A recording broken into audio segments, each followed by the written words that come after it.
The country had mixed emotions over the change of money in 1971, as we had a brand new currency which was made us more streamlined with the rest of the world.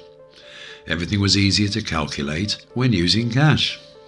Decimal just means lots of 10, and £1 being 100 pence, no farthings, no shillings, halfpennies, bobs, tanners, and counting in 12s or even 240s anymore. Were the British public happy at the time, and were they any better off? Let's look at the social and financial impacts of decimalisation. Old money. How many people use that term today for Britain's currency of pounds and pence? It's been over 50 years since the UK changed our currency from imperial to metric. This seems a long time ago, but we were one of the last countries to change over. So let's have a look at how the government managed to switch and how people grasped from pounds, shillings and pence and guineas back in 1971 for the day that was remembered as Decimal Day. Here's a short summary of how this happened. Over many years, Britain and Northern Ireland had dragged their heels when it came to money decimalisation, which finally happened in February 1971. Much later than most countries. The first European country to go decimal with currency was Russia, with its ruble in 1704, albeit China had been decimal for over 2,000 years. The first English-speaking nation was the USA in 1792 with the dollar, but the UK finally got there, and this is how it happened in the UK.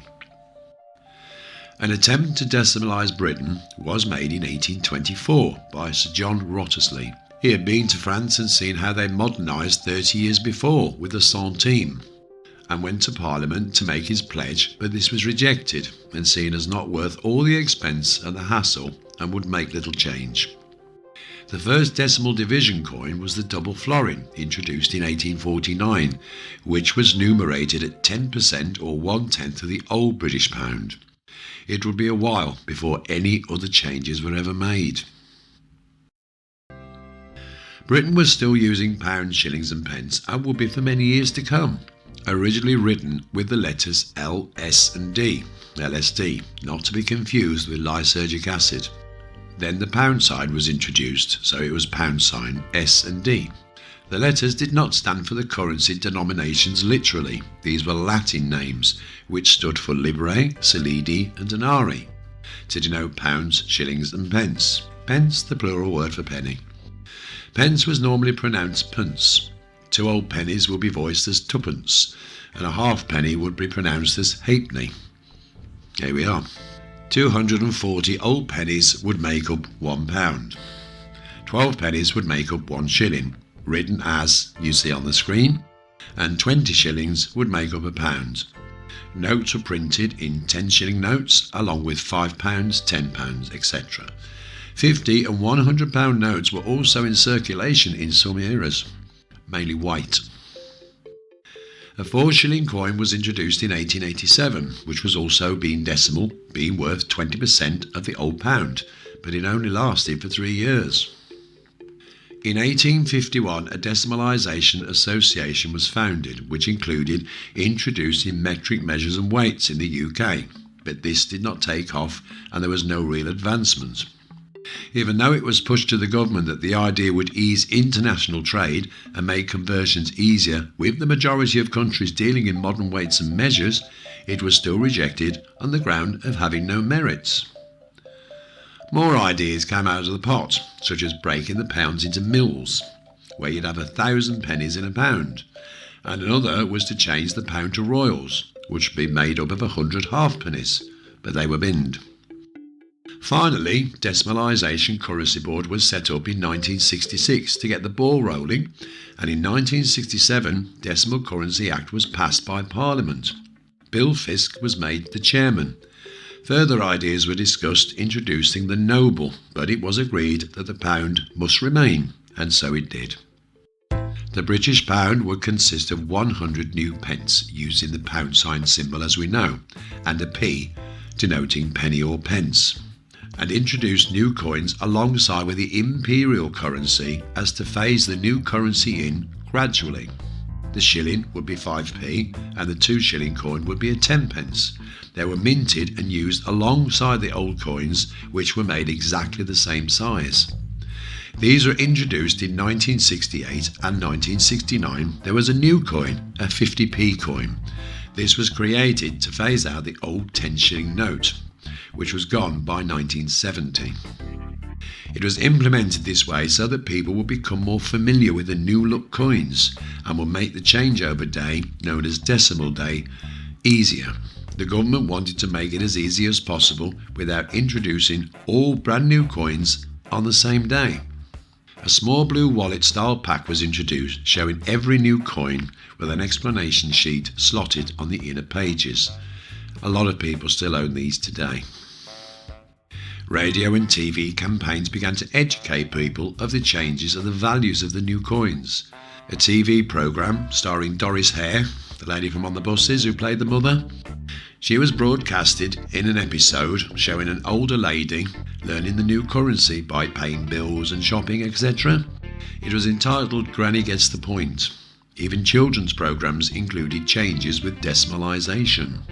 The big day was about to arrive. All the banks were closed for 5 working days so that all the cheques could be cleared and stocks of the new coins were ready. All customer accounts were converted from pounds, shillings and pence, ready for Decimalisation Day. They opened their doors on the 15th of February 1971, on the official day that Britain became decimalised.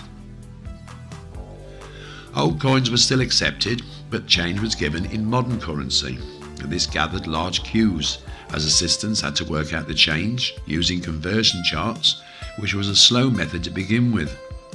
All old coins were sent back to the bank, which was a quick way to begin the lessening of what people were now calling old money. Prices will be displayed on items showing old money and new money, with the new money being the larger print.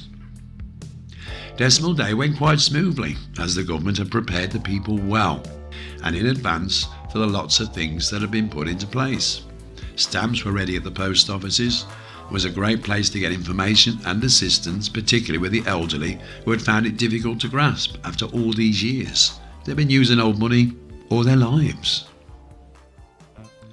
A few complained when the halfpence was tiny. That coin, along with the 2p and the new 1p, was the first time that anyone had seen it, and it was introduced on that decimal day, with new pence stamped on the coin. Some saw this as an opportunity for retailers to increase prices, without many realising, but according to the statistics, the price conversion was mainly in the consumer's favour. Even today, many will tell you quite the opposite. A big example would be the old phrase, "I need to spend a penny," when needed to go to the loo. Public lavatories would always have a penny slot on the door, but when the new penny came out, the price remained the same. However, the new penny was 2.4 times the value of the old one. Thus, that was a massive increase for the visit to the toilet. Many prices were rounded up by retailers, thinking that the public wouldn't work it out or take much notice even if they did. For example, 3 old pence didn't exactly round to the nearest of 2.5 new pennies, or new pence. Thus, the price was higher than formerly. Cafes were doubling the prices of beverages on their menus. The Consumer Association at the time repeatedly blamed inflation for the sudden price rise, as in 1979, as informed to us by them, it was a particularly bad year for high inflation. This opinion was not shared by shoppers and families who were very astute when it came to the cost of living. I wonder how many people have vivid memories of feeling ripped off with the decimalisation. The old penny and the threepence coin soon went out of circulation and finally were withdrawn from legal tender in August 1971. Decimalisation was complete. The old guinea, which was 21 shillings before 1971 and £1 and 5p thereafter, was withdrawn. Apart from being a common price used in auctions and the buying and selling of horses, that denomination still used today for horse sales, although it is worked out in metric money. The theory of the price point scheme was to set prices and had a measure of increase. This worked like this. 49p would be a set price point and the next one being 52p. This meant that 50 or 51p would be ignored as a price increment. Whether this was coincidental I'm not sure, but pre-decimal prices increased by the odd halfpenny or the odd penny without any price point system. The old sixpence coin, commonly known as a tanner, was still used as it was measured out exactly at 2.5 pence and remained so until it was withdrawn in 1980. This was to allow the new halfpence to be withdrawn in 1984, as it was practically worthless by then due to inflation. The old shilling and 2 shilling coins remained in circulation until the 1990s, when the 5p and 10p coins were represented in a smaller size. In fact, the older shilling coins were more value on their face owing to the amount of silver content. The coin composition was changed to compensate, and by 1998, no coin before 1971 was used when the larger 50p was replaced by a smaller, lighter one. The pound coin was issued in 1993 and the £2 coin in 1998. Old coins are still around in their millions and collectors are always looking out for those rarer ones, and they will always be around, probably for decades and decades to come. We have only been decimal for about 55 years, so there is far less imperial money, but it's still around. The euro. The euro could have been our next change in history, but the UK, after a referendum, the Labour government in 1992 decided to stay with sterling at the cost of £6 billion to the British and Northern Ireland government. So we kept the pound.